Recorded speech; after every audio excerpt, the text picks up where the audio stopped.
first of all, wipe it off. Wipe the judgment from your face, okay? What we're going to do instead is we're going to focus on the positives, okay? We're not going to look and even think about the negatives right now. What we're going to do is we're going to focus on the positive and we're going to move forward, okay? So let's do that, all right? Because here I am. Here I am. Let's get into it.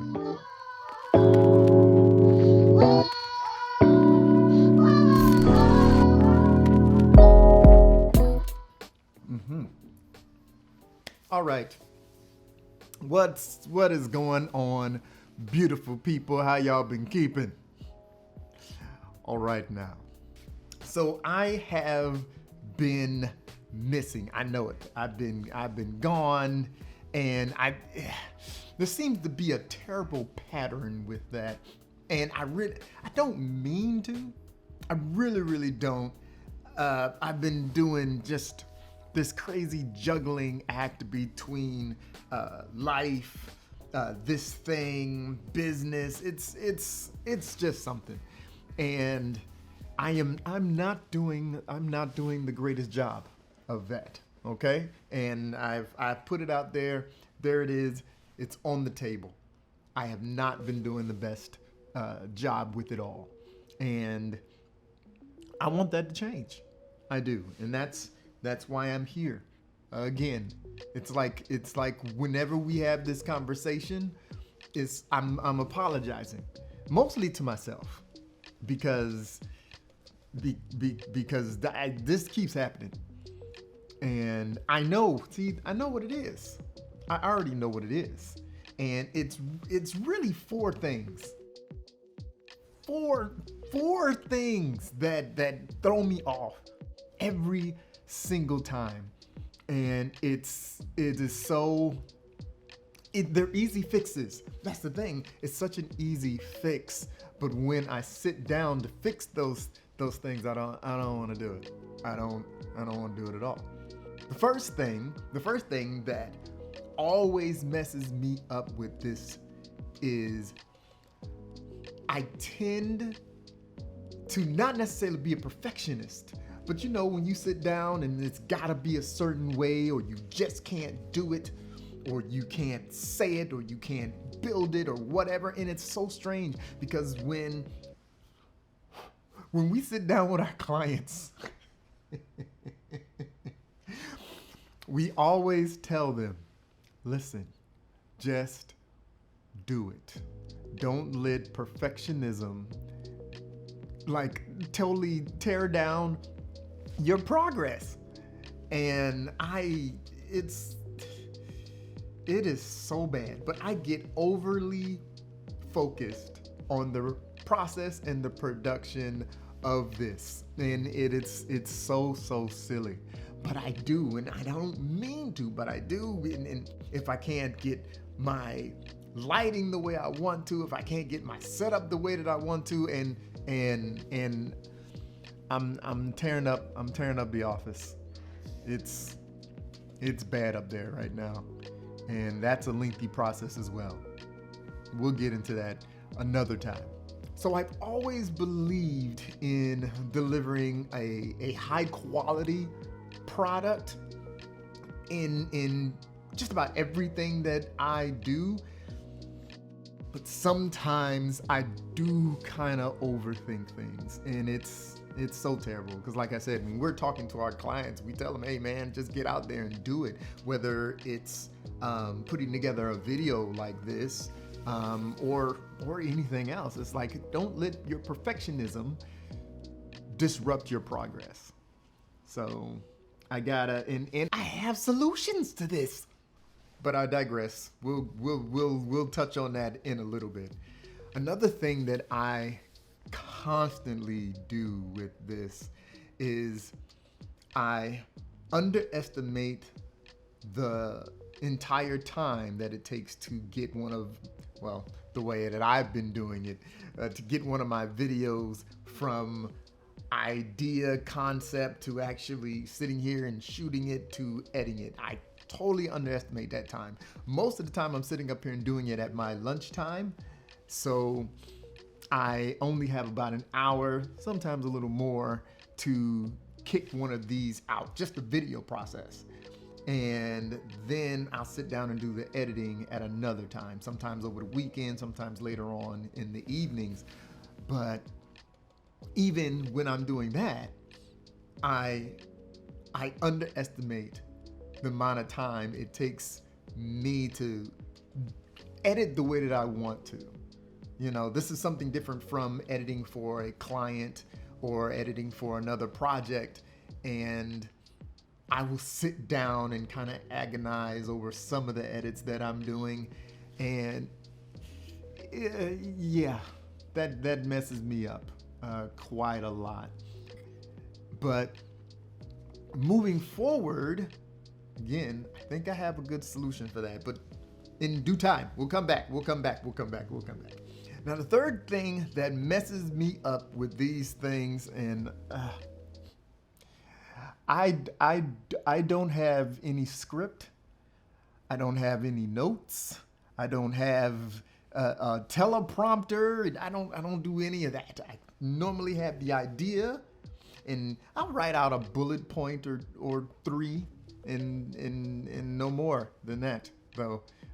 And then I'll just go. I need to take the same approach that I do with my other projects that I do with this.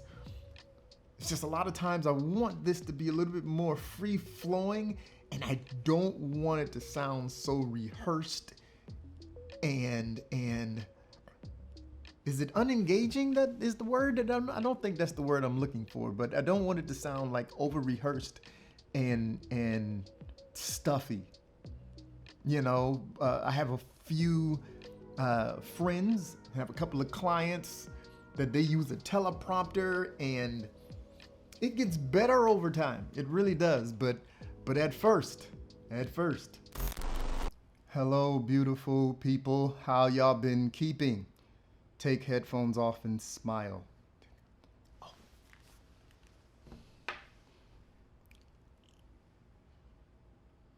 I didn't want that awkwardness, but I know it helps, and I'm gonna have to practice that, and I will after this one, because I didn't script this one out either. I didn't. It's my own advice, and I didn't take it because I'm not scripting it, and I don't have things kind of written out or planned out in a way. Recording can take a lot longer because I'm kind of putting it all together as I go along. But I'm gonna have to. That has to change, and it changes today, tomorrow, because tomorrow is gonna change, because I'm doing it right now, and there's no script here. But tomorrow will be different. Yep. And the last thing that always trips me up is balancing this, again, business and life. All three of those things can end up throwing some crazy fastballs at you and curveballs at you and all that stuff. In life, you know, anything can pop up, from car problems to plumbing to all types of stuff. I got a dog, and one night, I don't know what was going on with this dog. He was just sick. Let's just put it that way. There was sickness, dog sickness, all over the house. It was every place, and I had to clean it up. It was not fun.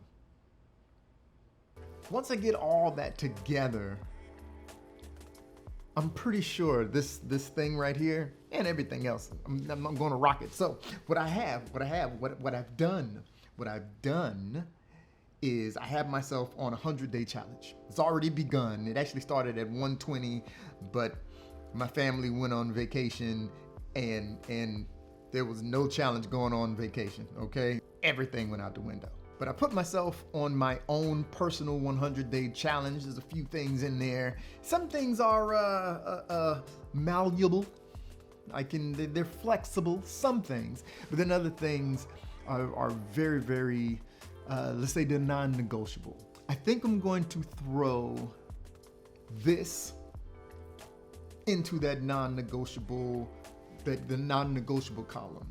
This, my other social media platforms, and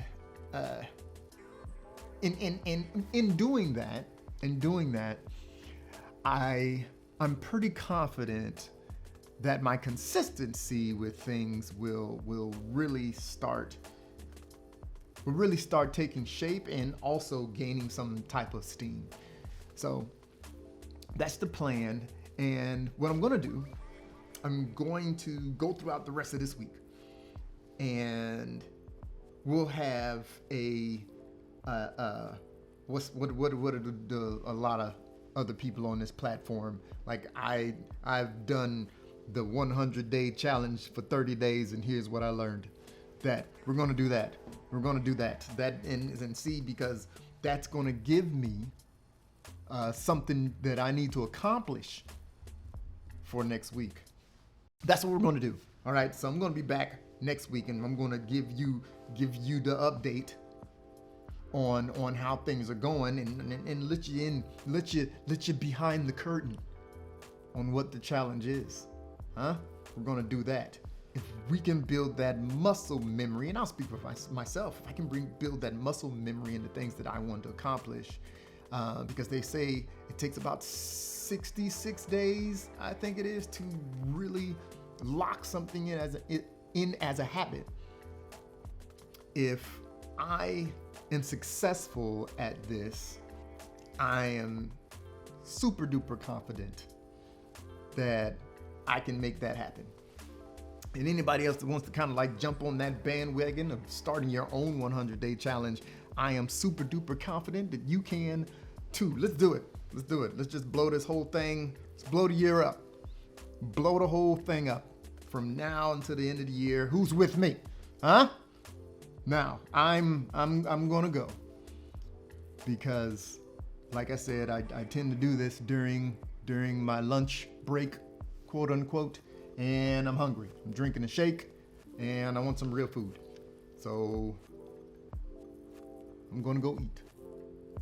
Until we meet again, make sure you wash in between your toes.